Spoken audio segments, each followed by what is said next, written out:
सूरजमुखी के खेतों के बीच बसा था आनंदपुर गांव। जिंदगी आराम से चलती थी, हवा में चमेली की खुशबू और प्रार्थनाओं की गूंज।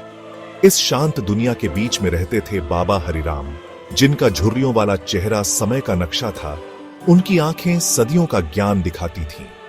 उनकी छोटी सी झोपड़ी में एक अजीब रहस्य था, एक मजबूत लकड़ी का संदूक जिसकी गहरी लकड़ी उम्र के साथ चमकती थी।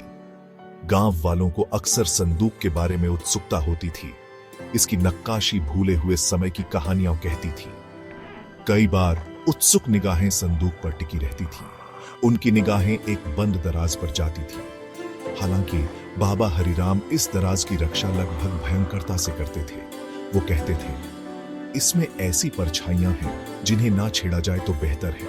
उनकी आवाज में गड़गड़ाहट होती थी। इसके साथ छेड़छाड़ करना अशांति को न्योता देना है। साल बीतते गए, हर एक गांव और उसके निवासियों पर अपनी छाप छोड़ता गया। फिर भी बंद दराज एक रहस्य बना रहा, एक खामोश पहरेदार जो अनजान रहस्यों की रक्षा करता था। गांव वाले बाबा की इच्छाओं का सम्मान करते हुए उनसे आगे सवाल करने की हिम्मत कभी नहीं करते थे। बूढ़े आदमी के लिए डर और श्रद्धा की वजह से उनकी जिज्ञासा कम रहती थी। लेकिन समय किसी का इंतजार नहीं करता। बाबा हरिराम, जो कभी मजबूत सेहत की तस्वीर थे, कमजोर होने लगे। उनके कभी मजबूत हाथ अब कांपने लगे, उनके कदम लड़खड़ाने लगे और उनकी आवाज जो कभी गूंजती थी अब फुसफुसाहट में बदल गई। गांव वालों ने चिंता से देखा, क्योंकि उनके प्यारे बाबा की रोशनी कम होने लगी थी। एक शाम जब सूरज डूब रहा था और आसमान रंगों से भरा था, बाबा ने गांव के बुजुर्गों को बुलाया। उनकी आवाज हालांकि कमजोर थी, लेकिन उसमें एक तात्कालिकता थी जिसने चिंतित फुसफुसाहट को चुप करा दिया। छाती उन्होंने फुसफुसाते हुए अपनी नजर जटिल नक्काशीदार लकड़ी पर टिका दी। मुझसे वादा करो, कोई भी बंद दराज को नहीं छुएगा।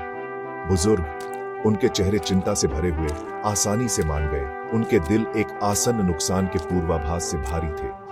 जैसे ही सुबह की पहली किरणें फूटी, आनंदपुर पर एक सुनहरी चमक बिखेर दी। बाबा हरिराम ने अंतिम सांस ली। गांव पर उदासी छा गई, क्योंकि उन्होंने अपने रक्षक, अपने मार्गदर्शक के खोने का शोक मनाया।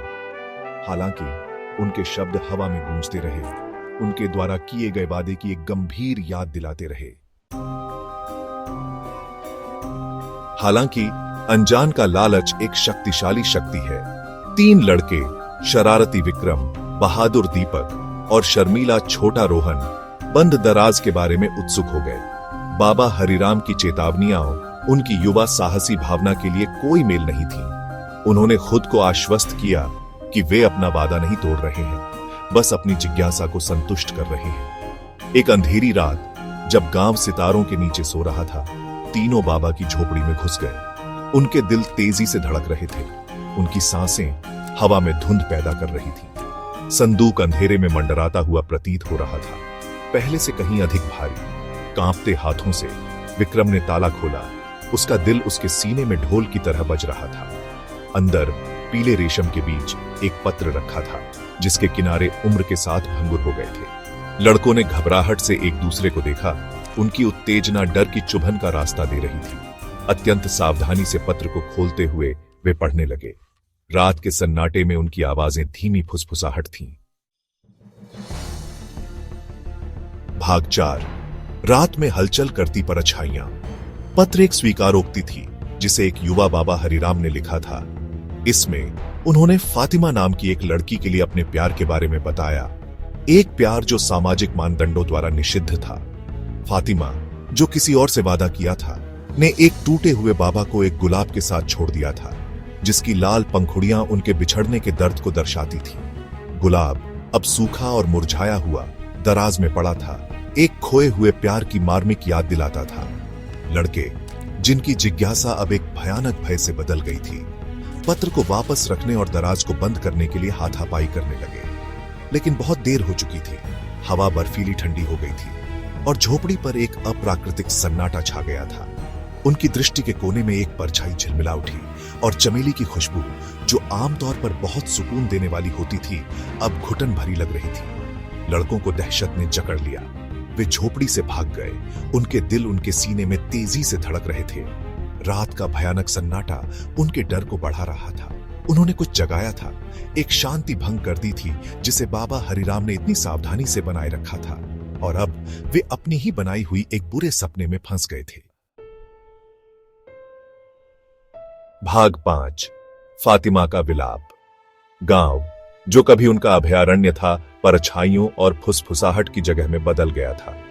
वे जहां भी जाते थे, लड़कों को लगता था कि अनदेखी आंखें उन्हें देख रही हैं, हवा में उनके नाम फुसफुसाते हुए सुनाई दे रहे हैं। नींद ने कोई राहत नहीं दी। उनके सपने एक घूंघट वाली आकृति से प्रेतबाधित थे।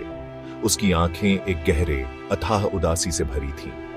अपराध बोध और डर से प्रेरित होकर लड़कों ने गांव के बुजुर्गों के सामने अपने अपराध को कबूल कर लिया। बुजुर्ग, हालांकि उनकी अवज्ञा पर क्रोधित थे, जानते थे कि क्रोध से कोई मदद नहीं मिलेगी। उन्होंने गांव के पुजारी से सलाह ली, एक बुद्धिमान बूढ़ा आदमी जिसकी आंखों में अनगिनत मौसमों के रहस्य थे। फातिमा की आत्मा को शांति नहीं मिलती, उसने घोषणा की। उसकी आवाज गंभीर थी। पुजारी के मार्गदर्शन में ग्रामीणों ने पछतावे वाले लड़कों के साथ फातिमा की आत्मा के लिए एक विशेष प्रार्थना समारोह आयोजित किया। उन्होंने उससे माफी मांगी। शांति के लिए उनकी हार्दिक प्रार्थनाएं पूरे गांव में गूंज उठी। जैसे ही प्रार्थनाओं के अंतिम स्वर रात में विलीन हो गए, आनंदपुर पर शांति की भावना छा गई। परछाई दूर होने लगी, फुसफुसाहट शांत हो गई। ऐसा लग रहा था कि फातिमा के दुख को आखिरकार सुकून मिल गया है। लेकिन जैसे ही ग्रामीण जाने के लिए मुड़े, पुजारी ने कुछ अजीबोगरीब देखा। फातिमा की कब्र पर एक ताजा चमेली का फूल पड़ा था, जिसकी खुशबू अगरबत्ती की खुशबू से मिल रही थी। पुजारी कांप गया, उसकी रीढ़ में ठंडक दौड़ गई। फातिमा को शांति मिली होगी, लेकिन बंद दराज में और भी रहस्य थे, ऐसे रहस्य जिन्हें ना छेड़ा जाए तो बेहतर था। आनंदपुर का रहस्य जीवित रहा, एक मूक चौकस उपस्थिति।